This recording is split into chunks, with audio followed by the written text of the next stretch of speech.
میں نے اپنی بیوی کے زیورات بیچ کر چھوٹے بھائی کو پردیس بھیجا، مگر کامیاب ہونے کے بعد اس نے مجھے پہچاننے سے ہی انکار کر دیا۔ قرض داروں سے بچنے کے لیے میں نے اپنا گھر کا پرانا سامان بیچنا شروع کیا۔ تہہ خانے میں پڑی دادا جان کی ایک پرانی سی کرسی کی گدی میں مجھے کچھ غیر معمولی وزن محسوس ہوا۔ جب میں نے اسے توڑا تو اس کے اندر سے ایک چمڑے کی پرانی تھیلی نکلی۔ میں نے کانپتے ہاتھوں سے اس تھیلی کو کھولا تو میری سانسیں وہیں رک گئیں، کیونکہ اس تھیلی میں میرا نام ناصر ہے اور میری زندگی دکھوں، پریشانیوں، اذیتوں اور مسلسل قربانیوں کی ایک ایسی طویل اور صبر آزما داستان ہے جس نے کم عمری میں ہی میرے وجود کو اندر تک کھوکھلا کر دیا تھا۔ ہم ایک انتہائی پسماندہ اور غریب گھرانے سے تعلق رکھتے تھے، جہاں 2 وقت کی روٹی کا حصول بھی کسی کٹھن امتحان اور شدید مشقت سے کم نہیں ہوتا تھا۔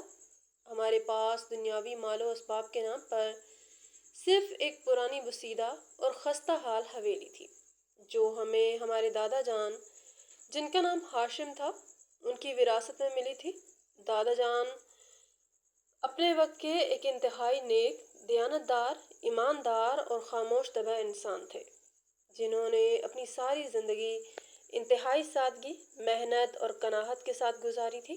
انہوں نے کبھی کسی کا حق نہیں مارا تھا، کبھی کسی کے ساتھ ناانصافی نہیں کی تھی اور نہ ہی کبھی حرام کی کمائی کو اپنے گھر کا حصہ بننے دیا تھا۔ میرے خاندان میں میری بیوی زینب اور میرا ایک چھوٹا بیٹا بھائی بلال شامل تھا۔ بلال مجھ سے عمر میں کافی چھوٹا تھا، اور جب ہمارے والدین کا ایک انتہائی خوفناک اور دلخراش حادثے میں انتقال ہوا تو بلال انتہائی کم سن اور ناسمجھ تھا۔ اس المناک حادثے کے بعد بلال کی پرورش، اس کی تعلیم اور اس کی ہر چھوٹی بڑی خواہش کو پورا کرنا میں نے اپنی زندگی کا واحد اور اولین مقصد بنا لیا تھا۔ میں نے اپنی پوری زندگی اس کے نام کر دی تھی۔ میں نے اپنی جوانی کی تمام تر خوشیوں اور امنگوں کو اپنے اس چھوٹے بھائی کے مستقبل پر مکمل طور پر قربان کر دیا تھا۔ زینب بھی ایک انتہائی صابر، شاکر اور نیک سیرت عورت تھی، جس نے میری اس مفلوق الحال اور غریبانہ زندگی میں میرا بھرپور ساتھ دیا، اور بلال کو کبھی ایک لمحے کے لیے بھی اس بات کا احساس نہیں ہونے دیا کہ وہ اس کا سگا بھائی نہیں ہے بلکہ دیور ہے۔ وہ ہمیشہ اسے اپنے سگے بھائیوں کی طرح اور سگے بچے کی طرح اس کا خیال رکھتی، اسے اپنے ہاتھوں سے کھانا کھلاتی اور اس کے کپڑے دھوتی تھی۔ لیکن بلال بچپن ہی سے انتہائی خواب دیکھنے والا، لالچی اور کچھ حد تک خود غرض انسان تھا۔ وہ ہمیشہ اس غریب بستی، اس کچے محلے اور اس خستہ حال حویلی سے نکل کر کسی دور دراز اور ترقی یافتہ ملک میں جانے کے سنہرے اور اونچے خواب دیکھتا تھا۔ وہ چاہتا تھا کہ وہ بیرون ملک جا کر بے پناہ دولت کمائے اور ایک شاندار اور پرتعیش زندگی گزارے، جہاں اسے کبھی غربت اور بھوک کا سامنا نہ کرنا پڑے۔ اس کے ان اونچے خوابوں کو پورا کرنے کے لیے میں نے دن رات محنت کی، اپنا دن رات ایک کر دیا۔ میں نے سردی اور گرمی کی پرواہ کیے بغیر دگنی مشقت کی، لوگوں کے طعنے سنے، بھاری بوجھ اٹھائے اور اپنی تمام تر بنیادی ضرورتوں کو مار کر اس کی تعلیم اور اس کے دیگر اخراجات پورے کیے۔ لیکن بلال کی بیرون ملک جانے کی ضد دن بدن ایک دیوانگی کی صورت اختیار کرتی جا رہی تھی۔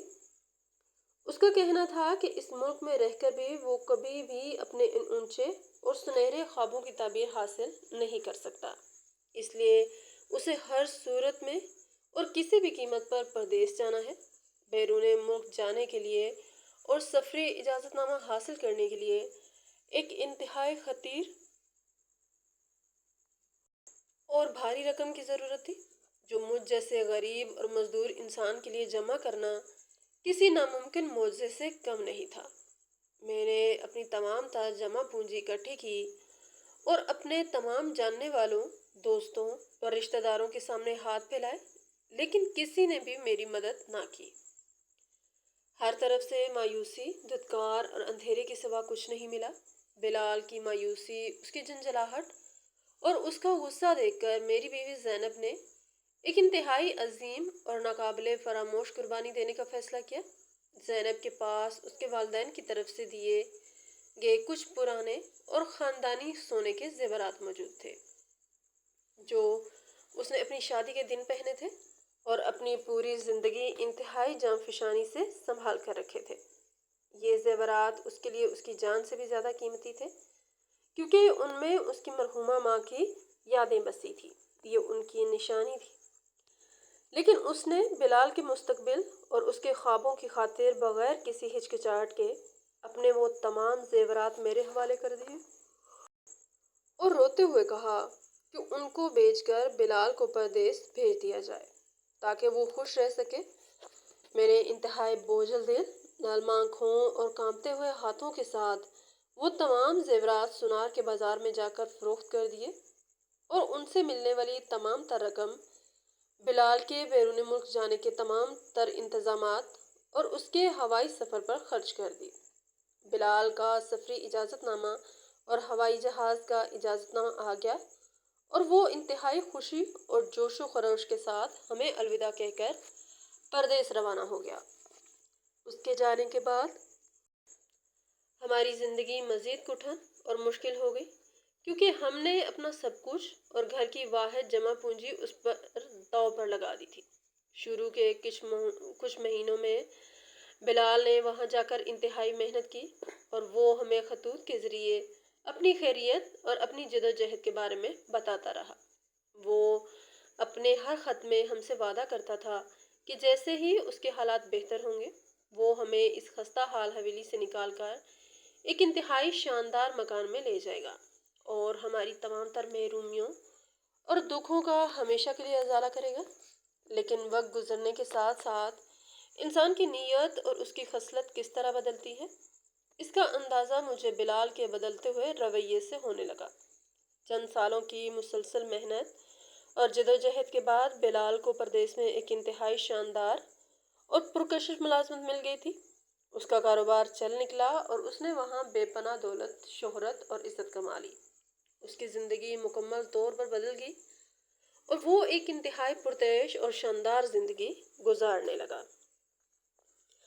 لیکن اس بے تحاشا دولت اور اس چمک دمک نے اس کی آنکھوں پر ایسا سیاہ پردہ ڈال دیا کہ وہ اپنے اس غریب بھائی اور اس بھابھی کو مکمل طور پر فراموش کر بیٹھا، جنہوں نے اس کی اس کامیابی کے لیے اپنا سب کچھ اور اپنا آخری زیور تک قربان کر دیا تھا۔ بلال کے خطوط آنا مکمل طور پر بند ہو گئے اور ہم نے اس سے رابطہ کرنا مکمل طور پر ترک کر دیا۔ میں نے کئی بار جاننے والوں کے ذریعے اس تک اپنا پیغام اور اپنی خستہ حالی کا احوال پہنچانے کی کوشش کی، لیکن اس نے انتہائی حقارت اور رعونت کے ساتھ مجھے پہچاننے سے ہی انکار کر دیا۔ وہ دولت آنے کے ساتھ ساتھ بہت بدل گیا تھا۔ اسے اپنے بھائی کی بالکل یاد نہیں رہی۔ اس نے اپنے غریب بھائی کو پہچاننے سے بھی انکار کر دیا۔ اس نے اپنے امیر دوستوں سے کہا کہ اس کا اس غریب اور مفلوک الحال ناصر نامی مزدور سے کوئی خونی تعلق نہیں ہے اور وہ اب ایک انتہائی بڑے اور نامور خاندان کا حصہ بن چکا ہے۔ بلال کی اس بدترین بے وفائی، اس کے اس سنگ دلانہ دھوکے اور اس کے اس ظالمانہ رویے نے میرے دل کو اندر تک توڑ کر اور چھلنی کر کے رکھ دیا۔ میرے بچپن کی یادیں اس حویلی کے کونے کونے میں بکھری ہوئی تھی، بالخصوص وہ تہہ خانہ جہاں دادا جان اپنی اس مخصوص کرسی پر براجمان ہوتے تھے۔ وہ کرسی محض لکڑی کا ایک ڈھانچہ نہیں تھی، بلکہ ہمارے خاندان کی ایک قدیم اور قابل احترام نشانی تھی۔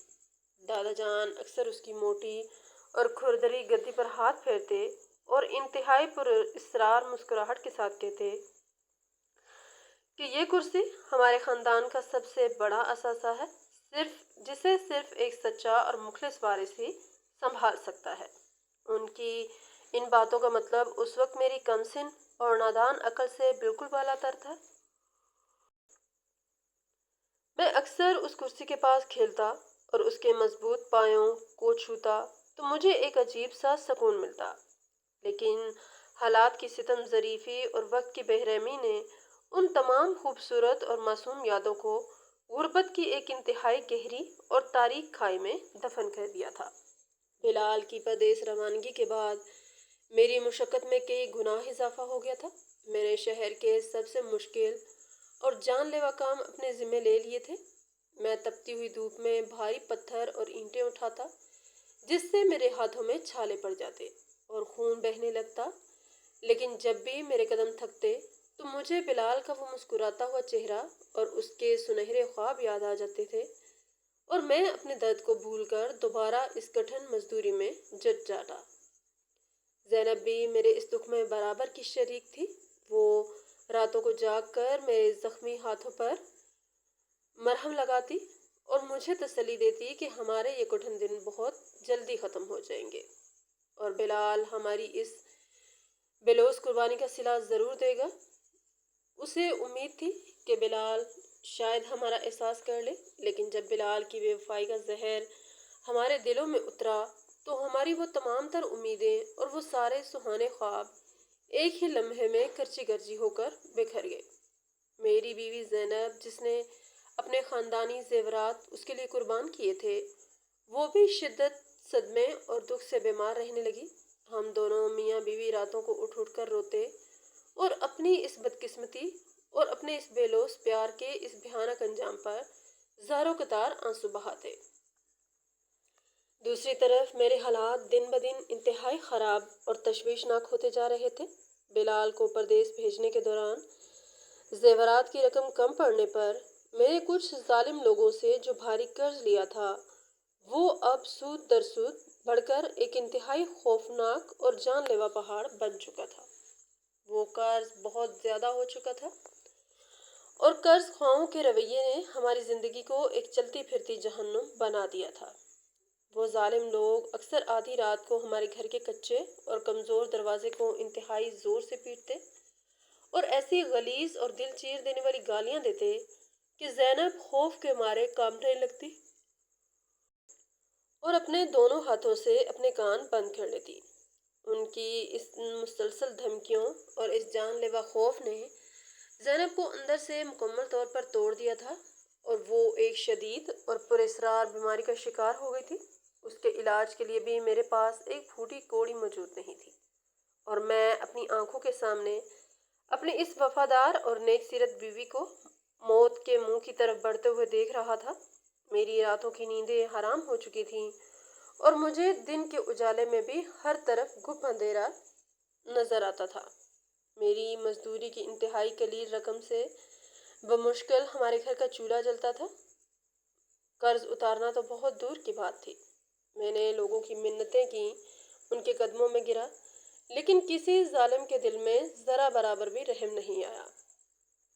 ایک دن قرض خواہوں نے انتہائی سختی سے مجھ پر دباؤ ڈالا اور مجھے آخری اور حتمی وارننگ دی کہ اگر میں نے اگلے 2 دن کے اندر ان کی رقم کا بندوبست نہ کیا تو وہ مجھے محافظوں کے حوالے کر دیں گے اور میری حویلی کو نیلام کر دیں گے۔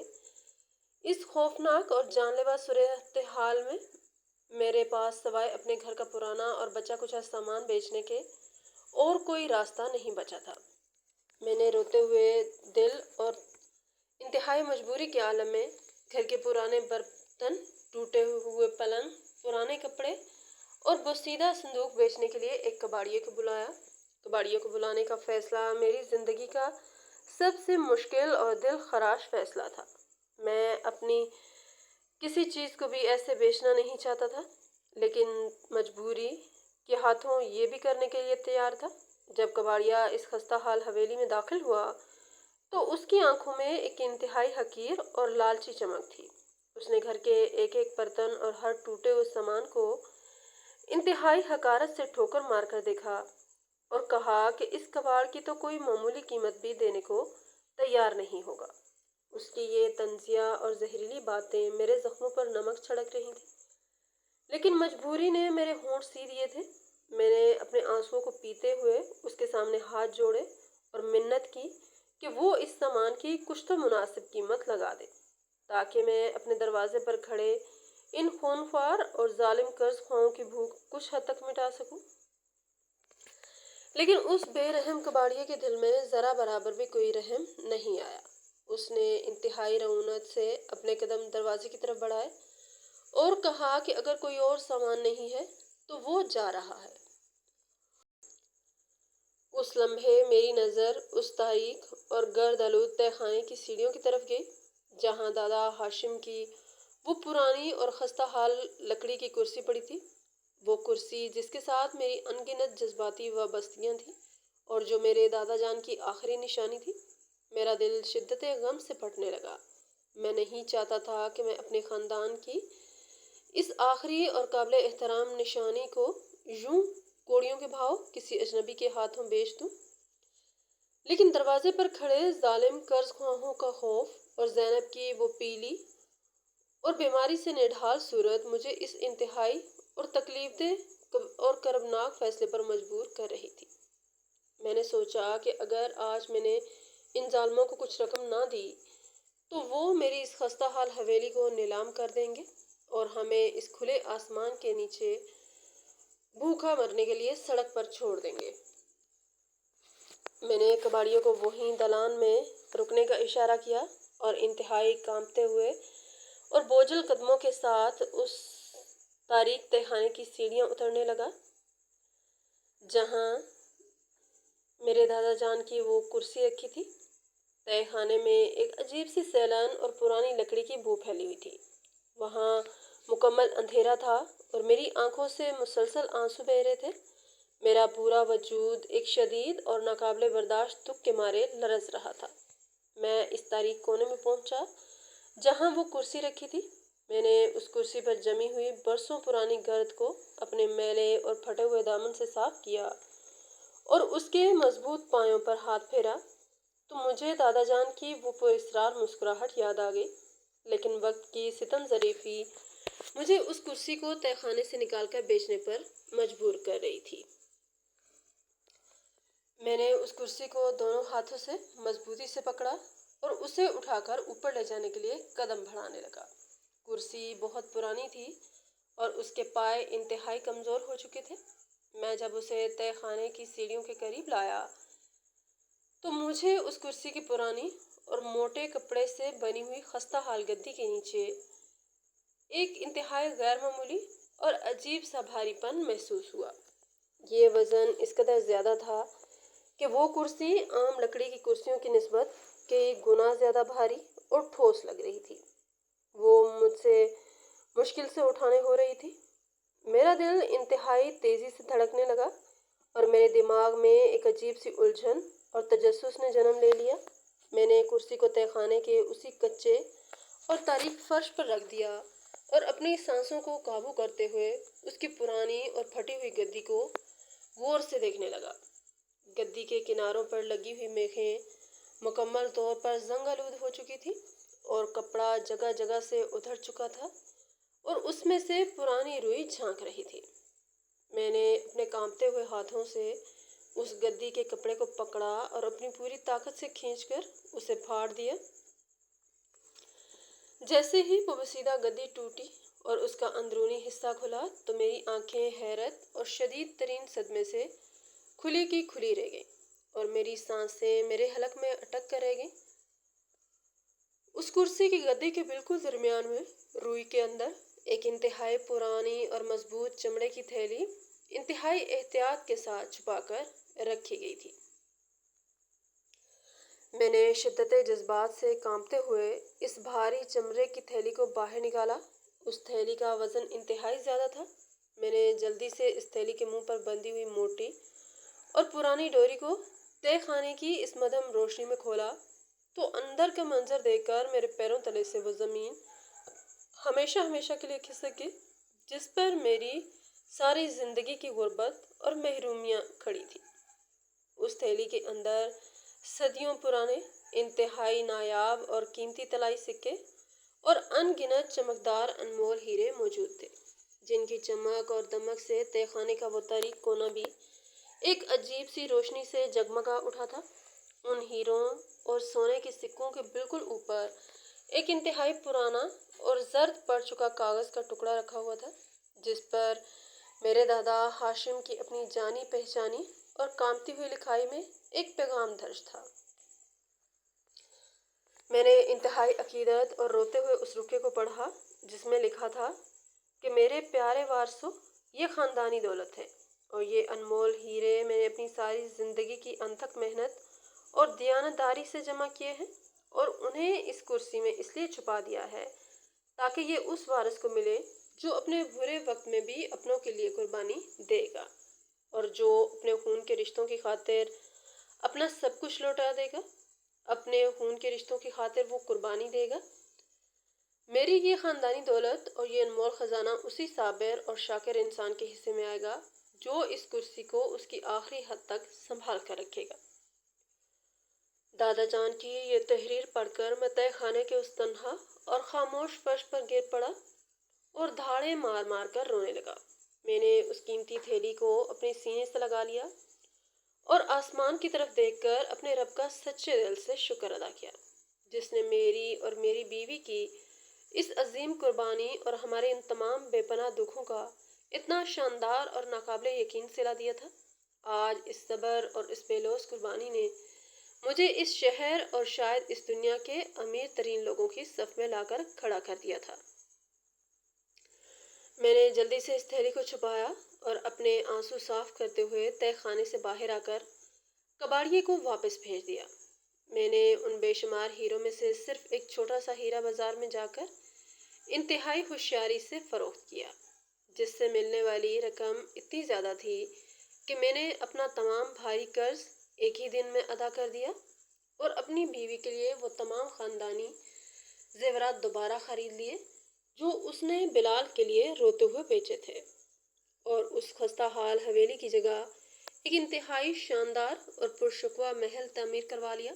میری زندگی ایک ہی لمحے میں اندھیرے اور ذلت سے نکل کر انتہائی روشن اور خوشحال ہو گئی تھی، جبکہ دوسری طرف میرا وہ لالچی، خود غرض اور متکبر چھوٹا بھائی بلال، جس نے دولت کے نشے میں مجھ سے خونی رشتہ توڑ دیا تھا، وہ دادا جان کے اس عظیم رشان خاندانی خزانے سے اور اس انمول دولت سے ہمیشہ ہمیشہ کے لیے محروم رہ گیا تھا، کیونکہ اس نے رشتوں کی قدر نہیں کی تھی۔